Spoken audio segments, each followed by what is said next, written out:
Bismillahirrahmanirrahim. Assalamualaikum warahmatullahi wabarakatuh. Bagaimana kabarnya anak-anak? Semoga semua dalam keadaan sehat walafiat. Di pertemuan hari ini, Ibu akan menjelaskan mengenai pelepasan dan perubahan kepemilikan harta. Sebagai umat muslim yang sejati, hendaknya ia saling memberi antar setiap muslim yang lain. Karena di sebagian harta yang kita miliki ada hak untuk orang lain. Di dalam Islam ada beberapa kegiatan untuk mendermakan harta kita kepada orang lain, yaitu seperti hibah, sedekah, wakaf, dan masih banyak lagi. Nah, di sini Ibu akan menjelaskan bagaimana cara mendermakan harta di dalam Islam. Yang pertama adalah hibah. Hibah merupakan akad pemberian harta kepemilikan seseorang kepada orang lain di waktu hidup. Hibah diberikan tanpa mengenal suatu imbalan dan sebagai tanda kasih sayang seseorang. Memberikan sesuatu kepada orang lain dengan bertujuan untuk membantu ataupun membuat senang orang lain, maka insya Allah akan mendapatkan pahala dari Allah Subhanahu wa Ta'ala. Sedangkan hukum hibah sendiri adalah mubah. Selanjutnya, syarat-syarat melakukan hibah. Yang pertama, kepada si pemberi hibah. Di sini pemberi hibah harus yang sudah balik dan melakukan hibahnya atas kemauan dirinya sendiri. Yang kedua adalah si penerima hibah. Nah, si penerima hibah ini harus benar-benar ada dan nyata adanya ketika melakukan hibah. Yang ketiga, barang yang dihibahkan. Barang yang dihibahkan di sini harus bersifat halal, bermanfaat, kemudian wujudnya ada dan memiliki nilai, serta dapat dipindahkan status kepemilikannya dari si pemberi kepada si penerima hibah. Dan yang terpenting di sini adalah barang tersebut benar-benar milik si pemberi hibah. Yang keempat adalah akad.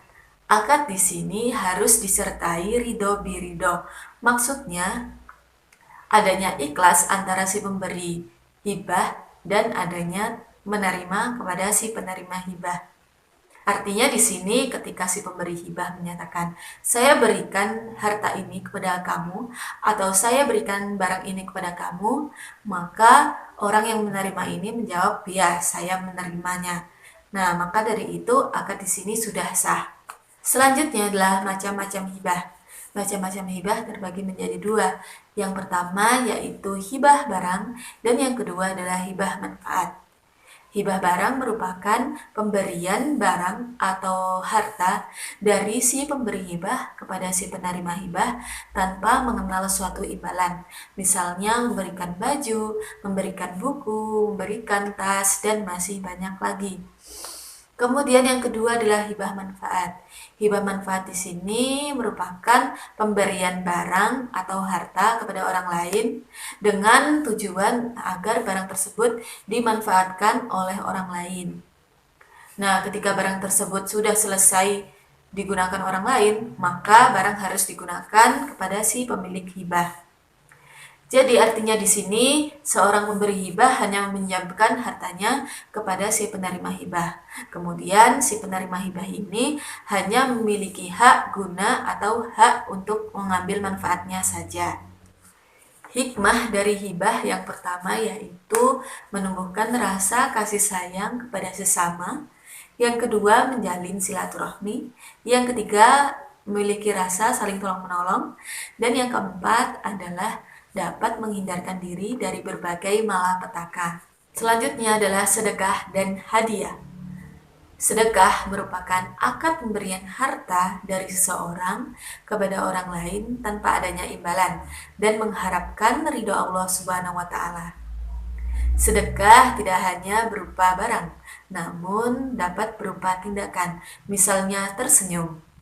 Seperti dalam hadis Rasulullah SAW yang berbunyi tabasamuka fi wajhi akhika laka shadaqatan rawahu Bukhari, yang artinya tersenyum kepada temanmu maka itu merupakan suatu sedekah. Sedangkan hadiah merupakan akad pemberian barang atau harta dari seseorang kepada orang lain tanpa adanya imbalan.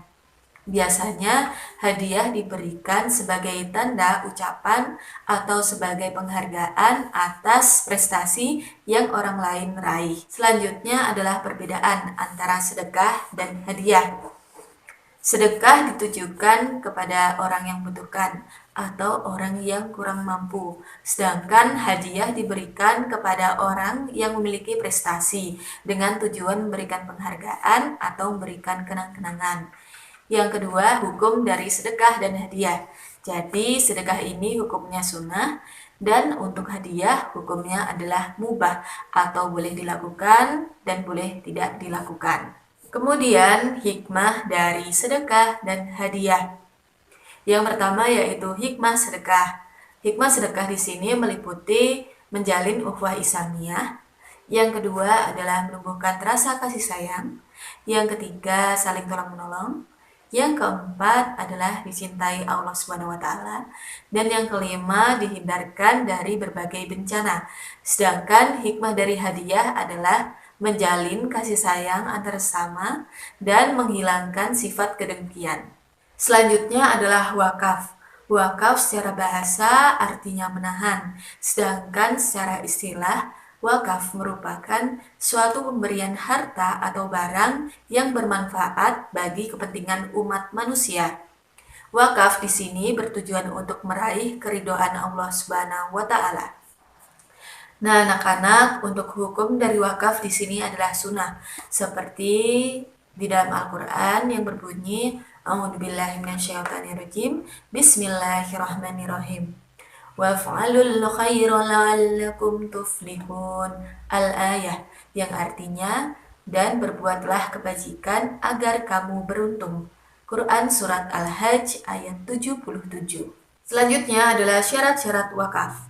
Syarat yang pertama yaitu bagi si pemberi wakaf. Jadi si pemberi wakaf di sini harus memberikan wakafnya dengan kehendak dirinya sendiri. Kemudian yang kedua, adanya penerima wakaf yang jelas. Nah, penerima wakaf di sini dapat berupa organisasi, berupa perorangan, dan masyarakat. Kemudian yang ketiga, adanya barang atau harta yang jelas untuk diwakafkan. Yang keempat yaitu jelasnya ikrar dan penyerahan harta wakaf. Nah, di sini biasanya ditulis di dalam akte ikrar atau sering disebut PPAIW, pejabat pembuat akte ikrar wakaf. Maksudnya di sini agar ketika mewakafkan tidak akan menimbulkan masalah bagi keluarga orang yang mewakafkan harta tersebut. Untuk wakaf sendiri dibagi menjadi dua macam. Yang pertama adalah wakaf ahli dan yang kedua adalah wakaf khairi. Ibu akan menjelaskan satu persatu. Yang pertama adalah wakaf ahli. Wakaf ahli merupakan wakaf khusus yang ditujukan kepada orang-orang tertentu, baik itu keluarga maupun bukan keluarga. Nah, wakaf ini dapat berupa tanah, harta, dan lain sebagainya. Misalnya, seseorang memberikan tanah kepada tokoh masyarakat atau tokoh ulama besar. Kemudian yang kedua adalah wakaf khairi. Wakaf khairi ini adalah wakaf yang khusus untuk agama. Jadi wakaf tersebut jelas digunakan untuk kepentingan umat. Misalnya mendirikan masjid, mendirikan pondok pesantren, atau madrasah. Untuk hikmah wakaf yang pertama yaitu menanamkan sifat dermawan dan saling menolong antar sesama manusia. Yang kedua, mendorong lembaga-lembaga sosial atau lembaga-lembaga Islam demi kemaslahatan umat. Yang ketiga yaitu memotivasi umat Islam agar berlomba-lomba di dalam kebaikan. Karena wakaf ini adalah suatu amalan yang terus mengalir walaupun si pemberi wakaf telah meninggal dunia. Baik anak-anak, untuk materi hari ini kita cukupkan di sini. Semoga dapat bermanfaat bagi kehidupan kalian. Jangan lupa tetap semangat, rajin belajar, dan jaga kesehatan. Ma'an najah fi hayatina. Assalamualaikum warahmatullahi wabarakatuh.